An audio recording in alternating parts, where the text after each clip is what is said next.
बिहार चुनाव में करीब 16 घंटे की गिनती के बाद आधी रात जीत की तस्वीर साफ हो गई। नीतीश कुमार की नैया पार हो ही गई और 125 सीटों के साथ बिहार में एक बार फिर एनडीए की सरकार बनी। इस साल बिहार में 119 विधानसभा क्षेत्रों में महिला वोटर भारी संख्या में वोट डालने के लिए घरों से निकली।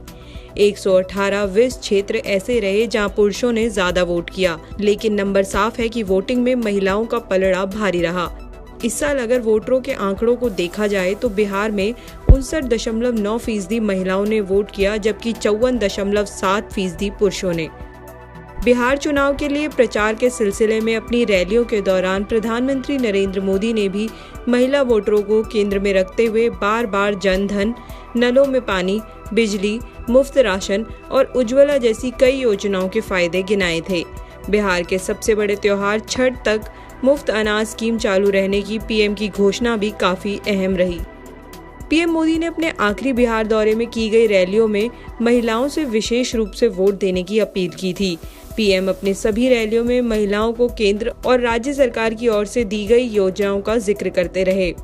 पीएम ने छठ पूजा का जिक्र करते हुए कहा था कि बिहार की मां पूजा की तैयारी करे और उनका दिल्ली में बैठा बेटा उनकी सारी चिंताएं दूर कर देगा।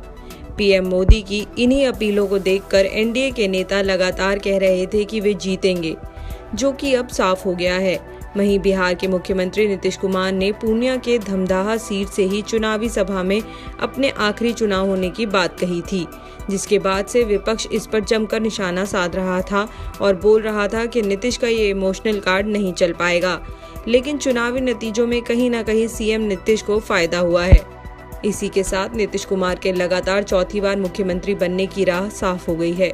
हालांकि इस बार उनकी पार्टी जेडीयू को 2015 जैसी सफलता नहीं मिली है। जेडीयू को 2015 में मिली 71 सीटों की तुलना में इस बार 43 सीटें ही मिली हैं। उस समय नीतीश कुमार ने लालू प्रसाद की राजद और कांग्रेस के साथ मिलकर चुनाव जीता था। इस बार राजद 75 सीटें अपने नाम करके सबसे बड़ी एकल पार्टी के रूप में उभरी है। मतगणना के शुरुआती घंटों में बढ़त बनाती नजर आ रही भाजपा को 16 घंटे चली मतों की गणना के बाद 74 सीटों के साथ दूसरा स्थान मिला। जेडीयू को चिराग पासवान की लोजपा के कारण काफी नुकसान झेलना पड़ा है, लेकिन लोजपा को एक सीट पर जीत मिली, लेकिन उसने कम से कम 30 सीटों पर जेडीयू को नुकसान पहुंचाया। बिहार में इस बार कांग्रेस महागठबंधन की सहयोगी के रूप में 70 सीटों पर चुनाव लड़ी। इतनी सीटों पर लड़ने के बाद भले ही कांग्रेस राज्य विधानसभा चुनाव के प्रमुख राजनीतिक दलों में शुमार हो गई हो, लेकिन सिर्फ 19 सीटें ही वो जीत पाई। इस बार कांग्रेस का जिन सीटों पर बीजेपी से मुकाबला था, उनमें से ज्यादातर में उसे हार मिली। 2015 में कांग्रेस ने 41 सीटों पर चुनाव लड़ा था और 27 सीटें जीती थी। अब 2020 में कांग्रेस ने महागठबंधन के खाते से 70 सीटों पर चुनाव लड़ा, लेकिन अभी वह सिर्फ 19 सीटें ही जीत पाई। ऐसे में माना जा रहा है कि अगर कांग्रेस पिछली बार की तरह 41 सीटों पर ही चुनाव लड़ती और बाकी सीटें राजद के लिए छोड़ती, तो नतीजा कुछ और ही हो सकता था। एनडीए से अलग होकर अकेले चुनाव मैदान में उतरी चिराग की लोजपा एक सीट ही जीत पाई है और इस तरह वह सियासी परिदृश्य से बाहर हो गई है। कुल 135 सीटों पर पार्टी ने उम्मीदवार उतारे थे, मगर बिहार में चिराग रोशन नहीं हो सका।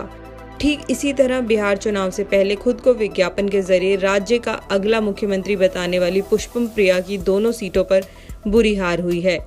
बिस्फी विधानसभा सीट और बांकीपुर सीट से उन्हें करारी हार का सामना करना पड़ा है।